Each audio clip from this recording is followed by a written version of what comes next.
Hello students, welcome to E academy. कैसे हो बच्चे लोग? ठीक हो सब लोग? और दिवाली वीक आ गया है तो सब लोग दिवाली की तैयारी में लगे होंगे। कुछ ना कुछ शॉपिंग चली होगी, कुछ नया खरीदना, कुछ ये करना, सब कुछ सही है। बस ऐसा ना हो कि पढ़ाई बिल्कुल छोड़ दो, ठीक है? सो पढ़ते रहना, पढ़ाई में गैप नहीं आना चाहिए, ब्रेक नहीं आना चाहिए, ठीक है? एटलीस्ट थोड़ा थोड़ा तो पढ़ते रहो। वैसे भी मैं ज़्यादा नहीं पढ़ा रही हूँ, बहुत रोज़ सुबह मैं ऑलमोस्ट 8 o'clock आपके पास आ जाती हूँ। थोड़ा सा पढ़ाती हूँ, ज़्यादा पढ़ाती भी नहीं हूँ, ठीक? उससे एक मोमेंटम भी बना रहता है एंड इंटरेस्ट भी बना रहता है और आपका काम भी बहुत ज़्यादा पेंडिंग नहीं होता। ओके, तो हम जो चैप्टर पढ़ रहे थे एसिड बेस एंड सॉल्ट, हमने सेकंड चैप्टर स्टार्ट किया था। पिछले वाले लेक्चर में मैंने एसिड बेस के बारे में हमने बात की थी, राइट? कि एसिड बेस क्या है, क्लासिकल कॉन्सेप्ट। फिर हमने बात की थी कि काफ़ी सारे एग्जाम्पल्स किए थे अलग अलग, और H+OH आयन की बात की है ना। तो वो हमने सारी चीज़, इंडिकेटर्स की बात की थी। इंडिकेटर्स अगर ध्यान हो आपको। अब आज हम क्या पढ़ेंगे कि ये एसिड और बेस कैसे रिएक्ट करते हैं मेटल के साथ, ठीक है? सबसे पहले हमारा पॉइंट क्या है, ये जो हमें स्टडी करना है, how do acids and bases react with metals, ठीक है? इसके लिए एक एक्टिविटी परफॉर्म की गई, ठीक है? एक्टिविटी में क्या था, एक टेस्ट ट्यूब ली, इसमें हमने लिए जिंक ग्रेन्यूल्स प्लस सॉल्यूशन जो इसमें हमने लिया वो हमने लिया डाइल्यूट H2SO4, ठीक है? चलो, इसमें से ये आपको हम ये कह लो कि स्टैंड पे आपका फिक्स है, ठीक है? एक तरह से ये मैं डायग्राम ज़्यादा उसमें बिलीव नहीं करती, बिकॉज हमें कहीं डायग्राम उस तरह से नहीं बनाना है आपको। जस्ट ये कि कॉन्सेप्ट स्टडी आपका पूरा अच्छे से तैयार होना चाहिए, ठीक है? इसमें से आपने क्या किया, डिलीवरी ट्यूब निकाली है। क्या होता है ये? एक्चुअली टेस्ट ट्यूब है जहां से आपकी गैस जो भी निकल रही होगी वो रिलीज आउट हो जाएगी। एंड ये क्या होगा, सारा आपका कॉर्क से पैक्ड है। जो मैंने शेडेड किया हुआ है ये सारा आपका पैक्ड है, ठीक है? तो इसमें जिंक ग्रेन्यूल्स है और डाइल्यूट H2SO4 है। हमें क्या करना था, एसिड और बेस को मेटल के साथ रिएक्ट कराना था ना। कोई तो गैस निकली होगी। हमने यहाँ एक टम्बलर लिया है, टम्बलर या आपका कुछ कंटेनर जैसा, जिसमें हमने लिया हुआ है सोप सॉल्यूशन, ठीक है? क्या लिया है? सोप का सॉल्यूशन, मतलब साबुन का पानी। अब जो यहाँ से गैस निकल रही है वो ऑब्वियस सी बात है ऊपर जा रही होगी। अगर हम यहाँ पे माचिस की तीली या आपका कोई ऐसी कैंडल सपोज करो हम यूज करते हैं, सपोज करो व्हाट आई डिड, ये आपकी कैंडल, ठीक? अब आप जो यहाँ से गैस रिलीज हो रही है, अगर उस गैस के ऊपर आप कैंडल रखोगे तो एक साउंड आती है। कैसी साउंड? Popping sound. मतलब जैसे पटाखे की हल्की सी आवाज सी होती है ना, बहुत हल्का सा, वैसा पॉपिंग साउंड। बुक में आपको ऐसा ऐसा करके दिखा होगा। उसका मतलब ये है कि वो क्रैकल जैसा सा थोड़ा सा। तो ये एक्चुअली हुआ क्यों इस पूरी रिएक्शन में, आप ये कह सकते हो क्यों हुआ। देखो किया क्या आपने, जिंक लिया, मेटल प्लस H2SO4 लिया, ये आपके सॉलिड में था, इसमें आपने नीचे डाल रखे ना जिंक ग्रेन्यूल्स, सॉलिड में था। ये आपका एक्वस कह सकते हो या डाइल्यूट है आपका, डाइल्यूट का मतलब यही था, ठीक है? अब इसकी आपने रिएक्शन करवाई तो ZnSO4 प्लस H2, ये हाइड्रोजन गैस निकली।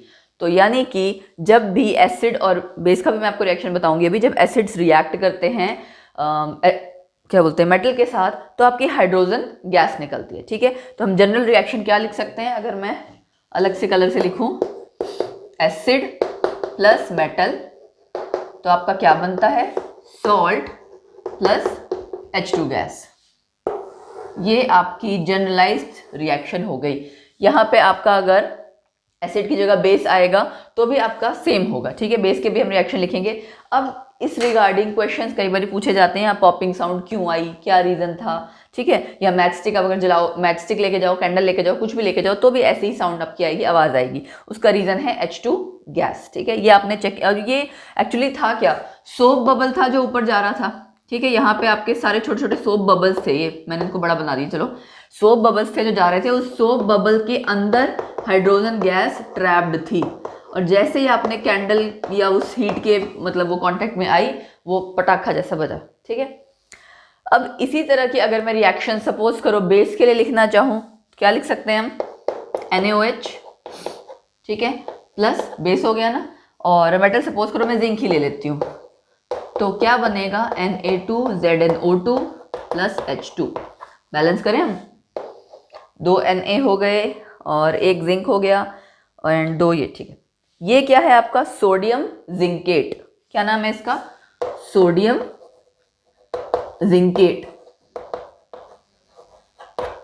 एनायन आपका यहाँ पे क्या है, अब सपोज, अच्छा यहाँ पे अब आपको सपोज करो चार्ज पता लगाना है कि कितना है, ठीक है। अगर आपका इसका 1 है, इसका तो पता है इसका ट्वाइस है, तभी तो क्रॉस मल्टीप्लाई करके क्या हुआ Na2ZnO2, उसका मतलब ये आपका कॉम्प्लेक्स एनायन है जिसके ऊपर 2 नेगेटिव चार्ज है। तो इस तरह से कोई भी रिएक्शन लिखो उसको ऑब्जर्व किया करो कि कितना नेगेटिव चार्ज है, कितना पॉजिटिव चार्ज है। धीरे धीरे करके जैसे जैसे हमारे कह सकते हैं कि प्रैक्टिस ज़्यादा होती जाती है, काफ़ी सारे रिएक्शंस आप देखते जाते हो, तो आपको याद होता जाता है किस एनायन के ऊपर कितना चार्ज है, किस कैटायन के ऊपर कितना चार्ज होता है। ये आपके मैक्सिमम क्वेश्चंस में हेल्प करता है, ठीक है। तो आपका बेस के लिए और एसिड के लिए, दोनों के लिए आपने रिएक्शन लिखी, दोनों के लिए हाइड्रोजन गैस रिलीज होती है। तो आपको क्या याद रखना है, ये वाली जनरल रिएक्शन। एसिड और बेस को आप कभी भी अगर मेटल के साथ रिएक्ट करवाओगे तो आपका क्या बनेगा, सॉल्ट प्लस हाइड्रोजन गैस, ठीक है। अब हम क्या करेंगे नेक्स्ट एसिड और बेस को रिएक्ट करवाएंगे, एसिड और क्या बोलते हैं बेस को रिएक्ट करवाएंगे हम कार्बोनेट्स और हाइड्रोजन कार्बोनेट्स को लेते हैं हम, ठीक है। चलो इसको रब कर दूं। एक आपने वो कार्बन डाइऑक्साइड जो गैस रिलीज होती है, मिल्कीनेस वाला जो कॉन्सेप्ट किया हुआ है ना, वो दोबारा अब यहाँ आएगा। कैल्शियम हाइड्रोक्साइड यानी कि स्लेक्ड लाइम में क्या पास करते थे हम, कार्बन, चलो कोई नहीं, अभी हम करते हैं, एक एक करके सारा करेंगे तो आपको क्लियर हो जाएगा, ठीक है। याद है वो कैल्शियम कार्बोनेट वाला था कि कैल्शियम कार्बोनेट बनता है और मिल्कीनेस आ जाती है उसकी वजह से, और कैल्शियम एक जगह आपका कैल्शियम बाइकार्बोनेट बनता है जिसकी वजह से मिल्कीनेस डिसअपियर हो जाती है, क्योंकि वो सॉल्यूबल है, उस एक्वस सॉल्यूशन जो आपका उसका बना होता है उसमें सॉल्युबल होते हैं बाइकार्बोनेट्स, इसलिए प्रेसिपिटेट आउट नहीं होते हैं, मिल्कीनेस आपके प्रेसिपिटेट के कारण। तो अब सेम आपको वही रिएक्शन करनी होगी। चलिए स्टार्ट करते हैं। अगला टॉपिक हमारा मेटल और मेटल कार्बोनेट्स और बाइकार्बोनेट्स के साथ रिएक्शन, किसकी, एसिड और बेस की। So next topic, how do metal carbonates और बाइकार्बोनेट्स दोनों ही and bicarbonates react with acids. और जो मैं एग्जांपल ले रही हूँ इसलिए मैं जनरल लिखवा देती हूँ कि ज़रूरी नहीं कि जो हमने एग्जांपल लिया खाली वही, बाकी भी आपके जो मेटल के कार्बोनेट्स बाइकार्बोनेट्स हैं उनमें भी ऐसे ही सेम रिएक्शन होगी, ठीक है। क्या किया हमने, देखो यहाँ भी एक टेस्ट ट्यूब में रिएक्ट क्या करवाना है, देखो मेटल कार्बोनेट और बाइकार्बोनेट ना, हम एक एग्जांपल लेते हैं मेटल कार्बोनेट का। मैंने लिया सपोज करो Na2CO3 प्लस इसमें हमने क्या डाला, साथ में डाइल्यूट HCl डाल दिया। अब जाहिर सी बात है कोई तो गैस आपकी निकलेगी, ठीक है। अगेन यहाँ क्या करोगे आप, सारी चीज़ें कॉर्क के साथ ये पैकिंग कर दोगे, ठीक। इसको मैंने शेडेड ड्रॉ कर दिया, क्लियर है। और यहाँ से जो गैस निकली उसको हमने पास कराया एक और टेस्ट ट्यूब में, जो हमने सामान लिया हुआ था, कुछ क्या सामान लिया था, वो हमने सामान लिया था कैल्शियम हाइड्रोक्साइड, ठीक है, क्लियर हो गया। तो अब देखो रिएक्शन क्या होगी, सोडियम कार्बोनेट था, HCl था, इन दोनों की जब रिएक्शन होगी तो जो आपकी गैस निकलेगी वो गैस पास होगी कहाँ से, इस वाले टेस्ट ट्यूब में जाएगी। टेस्ट ट्यूब में आपके हमने ले रखा है कैल्शियम हाइड्रोक्साइड यानी कि स्लेक्ड लाइम, और ये मिल्कीनेस आ जाएगी इसमें, ठीक है। और अगर काफी देर तक करोगे तो मिल्कीनेस डिसअपियर हो जाएगी, हम पहले ही पढ़ चुके हैं। रिएक्शन क्या है मेन हम वो देखते हैं। सोडियम कार्बोनेट, ठीक है, सॉलिड था आपका, ओके, डाइल्यूट HCl के साथ रिएक्ट कर रहा है, और किसके साथ, साथ में अगर इनकेस आपका सपोज करो रिएक्ट कर रहा है तो आपका कंपाउंड क्या बन जाएगा,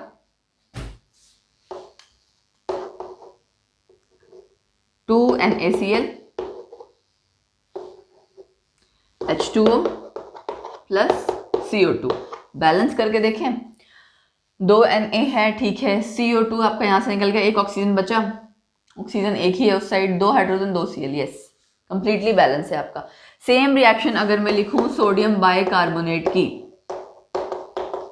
ठीक है, तो यहाँ पे भी आपका सॉल्ट यही बनेगा, कोई फर्क नहीं है, हो सकता है शायद बैलेंसिंग में फ़र्क हो, एक सोडियम उधर भी एक सोडियम, H2 है और एक Cl है, H2 है एक Cl है, ठीक है, CO2 और यस एक ऑक्सीजन यहाँ चला गया, तो बैलेंस है ये रिएक्शन। तो दोनों केसेस में जब एसिड के साथ रिएक्ट किया H2SO4 के साथ करोगे तो भी ऐसा ही बनेगा, ठीक है। वहाँ सिर्फ फर्क क्या हो जाएगा, आपका सॉल्ट NaCl के बजाय क्या हो जाएगा Na2SO4। तो एसिड आपका कोई भी हो, जो बाय प्रोडक्ट्स हैं, मेन चीज़ जो हम कार्बन डाइऑक्साइड गैस की बात करें वो सेम रहेगी। तो आपने रिएक्ट करवाया कार्बोनेट को भी, बाइकार्बोनेट को भी, एसिड के साथ रिएक्ट करवाने पे मेन चीज़ जो है वो गैस सॉल्ट बनेगा, CO2 गैस और वाटर। तो हम जनरल रिएक्शन क्या लिख सकते हैं, जैसे हमने उसके केस में लिखी थी, यहाँ भी लिखते हैं, मेटल कार्बोनेट और बाइकार्बोनेट, ठीक है, प्लस क्या रिएक्ट साथ में कर रहे हैं हम, एसिड, क्या बन जाएगा, salt plus CO2 plus water. Balance नहीं है ये जस्ट आपको ये बताने के लिए है कि क्या क्या चीज़ रिलीज होती है। जब एसिड को डायरेक्टली मेटल्स के साथ रिएक्ट करवा रहे थे हम, एसिड को और बेस को, तो H2 गैस थी, यहाँ कार्बन डाइऑक्साइड गैस है, ये चीज़ याद रखने वाली है, ठीक है। अब बाकी आपको जो आगे का कॉन्सेप्ट है वो हम पहले भी पढ़ चुके हैं पिछले चैप्टर में भी, कि जो कार्बन डाइऑक्साइड गैस निकली उसको चेक करने के लिए, जैसे हमने वहाँ पे H2 गैस को, अब ये भी कई बार MCQ पूछ लिया जाता है कि H2 गैस को चेक कैसे करोगे, कहीं और पे भी अगर आपको चेक करना हो ना, तो ये एक कॉन्सेप्ट याद रखना कि हमें हाइड्रोजन गैस कैसे चेक करनी है, कार्बन डाइऑक्साइड गैस कैसे चेक करनी है, क्लियर।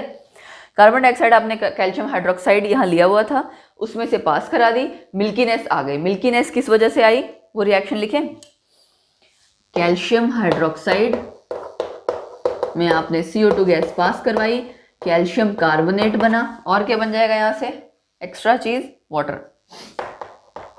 लेट मी चेक, यही है कि नहीं, एक एक कैल्शियम हो गया और एक कार्बन है, ठीक है, ऑक्सीजन 4 हैं, यस, हाइड्रोजन 2 है, बैलेंस है ये चीज़। कैल्शियम हाइड्रोक्साइड को हम क्या क्या कहते हैं, स्लेग्ड लाइम, ठीक है, क्विक लाइम। तो ये चीज़ याद रखना, कैल्शियम हाइड्रोक्साइड इसका नाम है, स्लेग्ड लाइम, क्विक लाइम, एक मिनट, क्विक लाइम नहीं कहते, क्विक लाइम हमारा होता है CaO, ठीक है, कैल्शियम ऑक्साइड को स्लेग्ड लाइम होता है, स्लेग्ड लाइम, कैल्शियम हाइड्रोक्साइड, एक और नाम था जो मुझे स्ट्राइक नहीं कर रहा है, आई थिंक, चलो एनीवेज फिर याद आएगा तो मैं बता दूंगी। स्लेग्ड लाइम और कैल्शियम हाइड्रोक्साइड बन गया आपका कैल्शियम कार्बोनेट। कैल्शियम कार्बोनेट के PPTs बनते हैं, एक्चुअली प्रेसिपिटेट्स हैं वो, जिसकी वजह से आपको मिल्कीनेस दिख रही होती है, ठीक है। और इसी में जब आप कार्बन डाइऑक्साइड इस रिएक्शन में फर्दर अगर आप, मतलब ये जो बना हुआ है, कार्बन डाइऑक्साइड और ज़्यादा पास करा दोगे ना, तो ये आपका कन्वर्ट हो जाता है कैल्शियम बाइकार्बोनेट में, CaH, ठीक है। और ये आपके होते हैं सॉल्युबल, जिसकी वजह से मिल्कीनेस डिसअपियर हो जाती है। क्लियर हो गया कि क्यों मिल्कीनेस आती थी, क्यों मिल्कीनेस डिसअपियर होती थी। तो इसके रिगार्डिंग आपको रिएक्शन पता लग गई, पूरा कॉन्सेप्ट पता लग गया।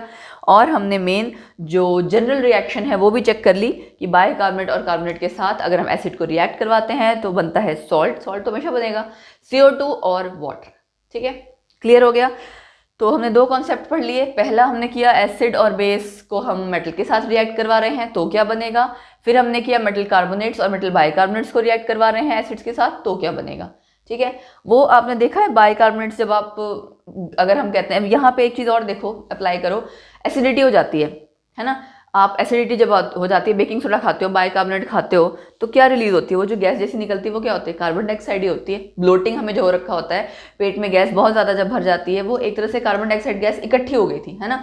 उसको निकालने के लिए आपने बेकिंग सोडा खाया, जो कि एसिडिटी मतलब कि HCl के साथ दोनों चीज़ कंबाइन करके वो एसिडिटी जो ज़्यादा हो रही थी या दिक्कत हो रही थी वो क्या हो जाएगी, सॉल्व हो जाती है। कैसे सॉल्व हो गई, क्योंकि अंदर सॉल्ट क्रिएट हो गया, पानी बन गया और कार्बन डाइऑक्साइड डकार के थ्रू बाहर निकल गई, ठीक है। तो आपको इसने ये कॉन्सेप्ट आप नॉर्मली भी अप्लाई कर सकते हो अपनी डे टू डे लाइफ पे। अब अगला जो हमें कॉन्सेप्ट करना है वो आया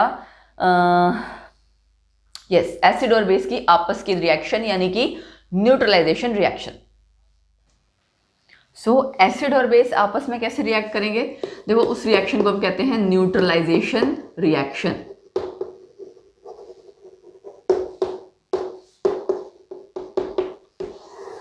इन जनरल जब आपका एसिड प्लस बेस रिएक्ट करता है तो बनता है सॉल्ट प्लस वाटर, या बहुत टाइम से करते आ रहे हो जनरल रिएक्शन आपकी ये है। एग्जांपल लें, एसिड मैंने कई सारे एग्जांपल्स ले लेते हैं। NaOH प्लस बेस ले लिया आपने, एसिड ले लो HCl, NaCl प्लस वाटर, ठीक है ओके। अब कोई एसिड दूसरा ले, सारे एसिड ही चेंज कर देते हैं। एसिड हमने ले लिया H2SO4 और बेस मैंने ले लिया कैल्शियम हाइड्रोक्साइड। अब बताओ जरा क्या बनेगा? ऑब्वियसली कैल्शियम सल्फेट सॉल्ट बनेगा और वाटर। क्या ये बैलेंस है? नहीं, कैल्शियम कैल्शियम ठीक है, सल्फेट भी ठीक है, 4 हाइड्रोजन 2 ऑक्सीजन, तो बस ये करना था, अब हो गया बैलेंस, ठीक है। तो ये तो हम क्या कर रहे हैं, स्ट्रॉन्ग एसिड, स्ट्रॉन्ग ऐसे यहाँ पे इसकी जगह KOH ले लें तो भी, है ना। तो बेसिकली अगर मैं ये कहूँ कि हम रिएक्शन जो करवा रहे हैं एसिड और बेस के बीच में, सॉल्ट तो बन रहा है और वाटर बन रहा है, लेकिन उसमें भी डिफ्रेंसिएशन होगी ना। डिफ्रेंसिएशन मतलब अलग अलग तरीका क्या होगा, जरूरी तो नहीं है कि हम हर बार स्ट्रॉन्ग एसिड स्ट्रॉन्ग बेस ही ले रहे हैं। कभी कभार ऐसा होगा वीक एसिड वीक बेस होगा, कभी कभार ऐसा होगा स्ट्रॉन्ग एसिड है वीक बेस है। तो वो अगर मैं कहूँ कि हमें चेक करना हो तो क्या बोलेंगे हम, strong acid plus strong base, जब ये रिएक्ट करेगा तब आपका क्या बनेगा, न्यूट्रल सॉल्ट, ठीक है, प्लस वाटर। न्यूट्रल सॉल्ट एक और केस में बनेगा, कब, अगर दोनों ही वीक हो, वीक एसिड वीक बेस,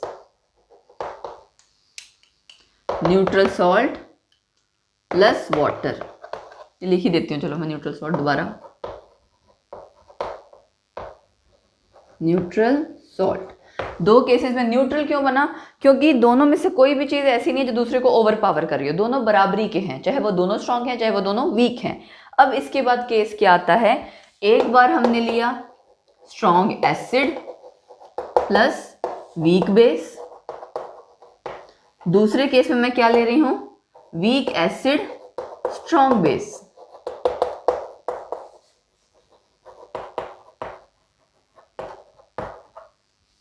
ठीक है, strong acid weak base, weak acid strong base. तो स्ट्रॉन्ग एसिड वीक बेस है तो ओवर पावर कौन करेगा, जाहिर सी बात है एसिड स्ट्रॉन्ग है तो सॉल्ट उसके जैसा ज्यादा बनेगा, क्योंकि बेस आपका खत्म हो जाएगा न्यूट्रलाइजेशन में, एक्स्ट्रा चीज क्या रह जाएगी, एसिड। तो आपका सॉल्ट बनेगा एसिडिक सॉल्ट। ऐसे ही नीचे वाले केस में बेसिक सॉल्ट, क्योंकि आपका बेस ज्यादा स्ट्रॉन्ग है, प्लस में आपका सेम वैसे ही वाटर, दोनों केसेस में। ठीक है, तो ये आपको क्लियर होना चाहिए कि कब हमारा मतलब जो सॉल्ट बन रहा है वो किस तरह का सॉल्ट बन रहा है, न्यूट्रल कब है, एसिडिक कब है, बेसिक कब है। ये मैंने जनरल बताया है। अब सपोज करो मैं अगर आपसे एग्जांपल पूछूं, ओके, मैं अगर आपसे ये कहूँ H2SO4 और ALOH थ्राइस, तो इसका कैसा सॉल्ट बनेगा। देखो जरा एग्जांपल लिखें, H2SO4 प्लस ALOH थ्राइस, है ना, क्या बनाओगे आप सॉल्ट, ये तो आपको पता है Al2SO4 बनेगा, सॉल्ट आपका ये बनेगा प्लस वाटर। बैलेंस भी कर देते हैं, 2 एल्यूमिनियम, यहाँ हमने 2 एल्यूमिनियम कर दिया, ठीक है। सल्फेट आपका एक एक ही है। अब हाइड्रोजन और ऑक्सीजन रह गया, हाइड्रोजन 3 2 5 हाइड्रोजन है, नहीं 6 है, सॉरी यहाँ पे ट्वाइस हो गया ना, 3 2 6 6 2 8 हाइड्रोजन है, और ऑक्सीजन कितना है, ऑक्सीजन भी आपके 6 है, ठीक है, ऑक्सीजन 6 है और ये 8 है, ऑक्सीजन ज़्यादा होनी चाहिए, 3 2 6 Al2SO4, ओहो ये देखो मैंने यहाँ पे जल्दबाजी में देखो क्या किया, Al2SO4 थ्राइस होना चाहिए था, तभी तो गड़बड़ हो रही है। Al2SO4 थ्राइस में अब हो गया 2 एल्यूमिनियम SO4 थ्राइस, तो ये यहाँ पे 3 हो जाएगा। अब सल्फेट और एल्यूमिनियम हो गया है आपका। अब क्या करना है बैलेंस, ऑक्सीजन। ऑक्सीजन में देखो इस साइड आपके यहाँ तो करना नहीं है क्योंकि हमने सल्फेट पूरा लिया है, यहाँ हमने क्या करना है 3 2 ये आपका 3 था एंड पूरा ट्वाइस 6 ऑक्सीजन के लिए आप ये कर दोगे, ठीक है। अब हाइड्रोजन यहाँ पे 12 है, क्या यहाँ पे 12 है, 3 2 6 एंड यस 12 है। ये हो गया आपकी रिएक्शन बैलेंस। अब कैसे पता चलेगा आपको कि Al2SO4 थ्राइस किस टाइप का सॉल्ट है। आपने एसिड स्ट्रॉन्ग लिया था, बेस आपने कंपैरेटिवली वीक लिया था, वीक कह लो या एम्फोटेरिक इन नेचर है तो कंपैरेटिवली वीक ही है, तो ये आपका सॉल्ट कैसा बनेगा, एसिडिक सॉल्ट, ठीक है। तो इसीलिए आपको इस तरह से कोई भी हो सकता है, कोई एग्जांपल दिया हो, आपको पहचानना आना चाहिए किस टाइप का वो सॉल्ट है, न्यूट्रल है, एसिडिक है या बेसिक है, ठीक है। अब हम थोड़े से एग्जांपल्स कर लें। वैसे तो आपने यूजुअली पढ़ ही रखा है NaOH KOH, ये आपके स्ट्रॉन्ग एसिड्स हैं, और MgOH AlOH थ्राइस, ये जैसे जैसे आ जाते हैं ये आपके थोड़े वीक स्ट्रॉन्ग एसिड्स नहीं, सॉरी स्ट्रॉन्ग बेसिस हैं, और ये आपके थोड़े वीक बेसिस हैं। इसी तरह से एसिड में भी हैं आपके। तो जैसे जैसे आप रिएक्शन करते जाओगे आपको पता लगता रहेगा स्ट्रॉन्ग एसिड्स कौन से, वीक एसिड्स कौन से। ठीक है, जैसे वीक एसिड है आपका CH3COOH, मेनली आपका वीक एसिड में वही ज्यादा काउंट होता है। ठीक है, और वीक बेसिस में NH4OH, आप वीक अगर बात करो तो इन्हीं को कहते हो। ठीक है, यहाँ पे अगर मैं H2SO4 और NH4OH कर लेती तो आपका जो सॉल्ट आता कंप्लीटली वो आपका कैसा होता, एसिडिक सॉल्ट। ठीक है, क्लियर है। और एक एग्जांपल इसका भी कर लेते हैं।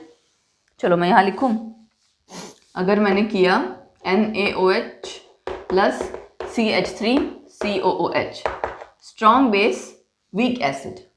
ठीक है, सॉल्ट क्या बनेगा, CH3COONA, basic salt plus water. ठीक है, यहां से आपका बना बेसिक सॉल्ट प्लस वाटर। अब हम क्या करते हैं, बेस हम वीक ले लेते हैं NH4OH और एसिड ले लेते हैं स्ट्रॉन्ग।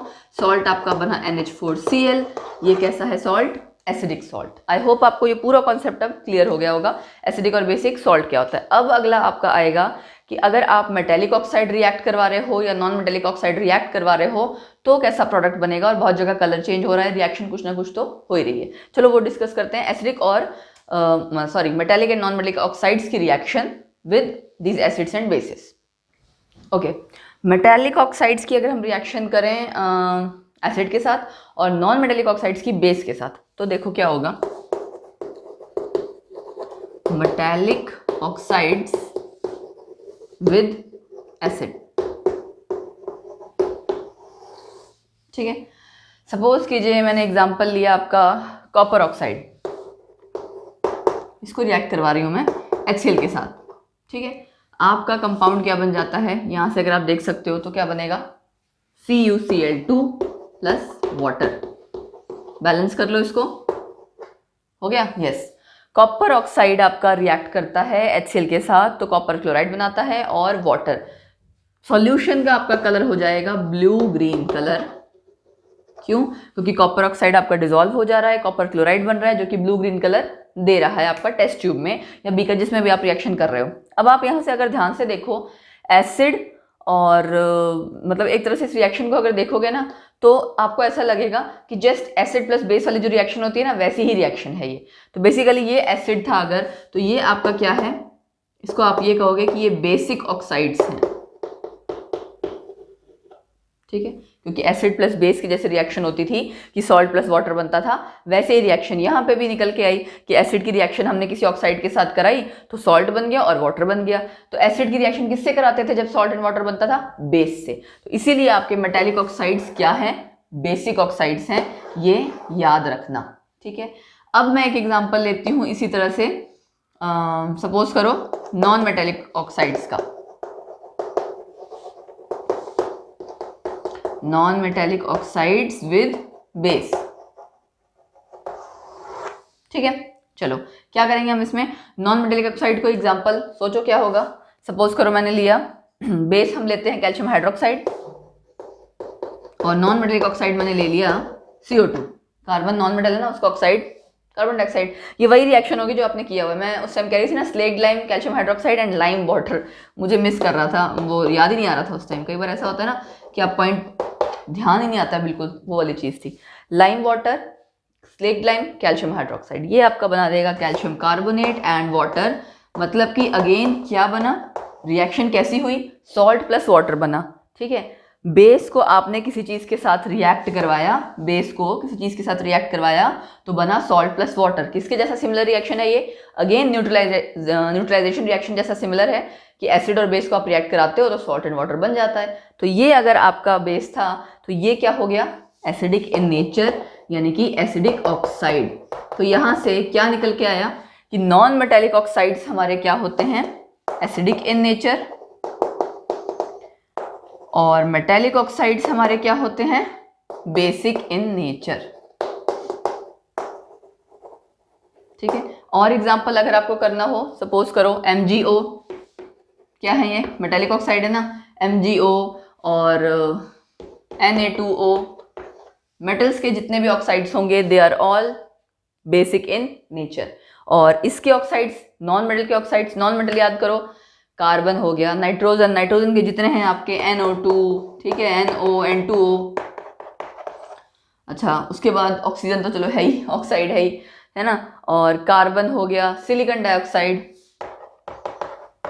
नो डाउट उनका अपना ट्रेंड है, जब आप डाउन द ग्रुप जा रहे हो तो आपके चेंजेस आएंगे, अलोंग द पीरियड जा रहे हो तो भी चेंजेस आ रहे हैं, बट इन जनरल अगर आप कहो तो नॉन मेटल के ऑक्साइड्स कैसे हैं, एसिडिक इन नेचर, और मेटल के ऑक्साइड्स बेसिक इन नेचर। ये चीज़ ध्यान रखना, ठीक है। तो हमने जनरलाइज कर दिया इन चीज़ों को लेके, रिएक्ट करने के बाद आपके प्रोडक्ट्स बने, उनमें कलर चेंज, यहाँ पे तो आपका सेम वही मिल्कीनेस वाली चीज़ आ जाएगी, ठीक है। तो ये सारी आपकी जो रिएक्शंस हो गई, किसके किसके बीच अलग अलग तरीका हो गया ना, आपने एसिड बेस को अलग अलग तरीके से रिएक्ट करवाया। पहले हमने किया मेटल्स के साथ, फिर रिएक्शन हुई है मेटल कार्बोनेट और बाइकार्बोनेट्स के साथ, फिर उनकी आपस की रिएक्शन करवाई हमने, न्यूट्रलाइजेशन रिएक्शन, ठीक, एंड देन लास्ट में हमने ये किया। तो पूरे चैप्टर में हमने हम कह सकते हैं वेरियस टाइप्स ऑफ रिएक्शंस करी हैं। ये मैंने आपको जनरल रिएक्शन लिखी है, आपको इस चीज़ को हर जगह अप्लाई करना आना चाहिए। जैसे सेम ये मैंने एग्जांपल दिया, अगर MgO की जगह अगर सपोज करो मैं ये कर देती रिएक्शन, MgO प्लस आपको H2SO4 के साथ रिएक्ट करवाना है, तो आप क्या बनाते, MgSO4 प्लस H2O। तो ये रिएक्शन आपको बनानी आनी चाहिए, और ये पता लगना चाहिए कि आपका ऑक्साइड कौन सा बन रहा है, सॉल्ट कौन सा बन रहा है, मतलब बेसिक चीज़ें जो आपकी हैं। क्लियर है? ऐसे ही सेम यहाँ पे भी। आई होप आपको ये चीज़ें क्लियर हो गई होंगी।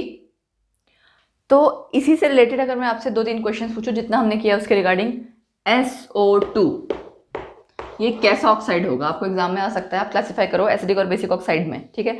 SO2 सल्फर क्या है, नॉन मेटल, यानी कि ये नॉन मेटल एक ऑक्साइड है, तो आप सीधे क्या कह दोगे, non metal oxide acidic in nature, ठीक है। इस तरह से आपको पहचानना आना चाहिए कि आपको मेटेलिक या नॉन मेटेलिक ऑक्साइड्स अगर दिए होंगे तो आप उसको एसिड और बेसिक में मतलब यू कैन से आइडेंटिफाई कर सकते हो, ठीक है।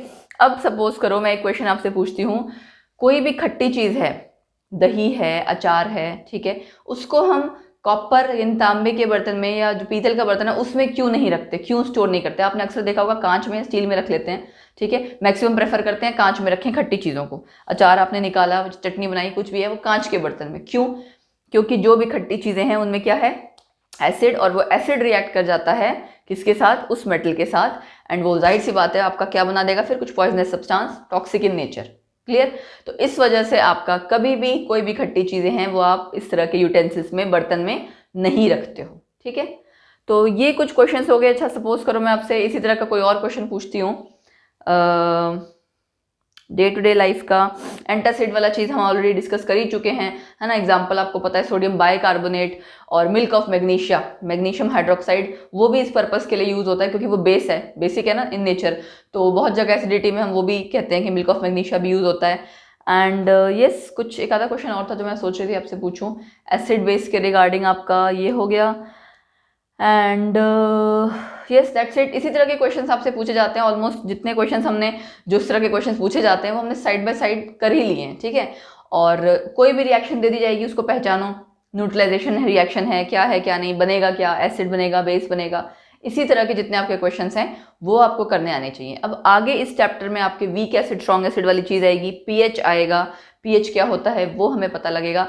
सो तब तक के लिए आप जितना आपको मैंने कराया उसको अच्छे से रिवाइज कीजिए, और क्या कीजिए, yes you got it right. Like share subscribe करना बिल्कुल मत भूलो, प्लीज़ ज़्यादा से ज़्यादा लाइक करो यार, ज़्यादा से ज़्यादा शेयर करो, चैनल को सब्सक्राइब करके रखो, ई अकेडमी स्कूल को सब्सक्राइब करके रखो, वहाँ भी जाओ, वहाँ भी मेरी वीडियोज़ को देखो, लाइक करो, शेयर करो, ज़्यादा से ज़्यादा व्यूज़ आएंगे, ज़्यादा से ज़्यादा कॉमेंट्स करो, प्लीज़ यार प्लीज़ करो, क्योंकि हम लोग बहुत मेहनत करते हैं, एंड ये सारी चीज़ें आपकी हमें मोटिवेट करती हैं और ज़्यादा अच्छा काम करने के लिए, ठीक है। अच्छा लगता है, एक रिस्पांस अच्छा आता है जब।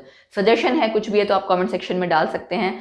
और बस यस, खुश रहो, हंसते रहो, मुस्कुराते रहो, दिवाली वीक आ गया है, एंजॉय करो बट बी सेफ। और मैं तो ये बोलूँगी पटाखे मत जलाना। बाकी दिवाली के रिगार्डिंग हम फिर कुछ आगे बात करेंगे, लाइव इंटरेक्शन हो जाएगा उसके पहले, जैसा कि आपको पता ही है। तो लाइव इंटरेक्शन में हो सकता है हम दिवाली के रिगार्डिंग कुछ बात करें क्योंकि फेस्टिव सीजन है। So bye bye, take care, have a nice day.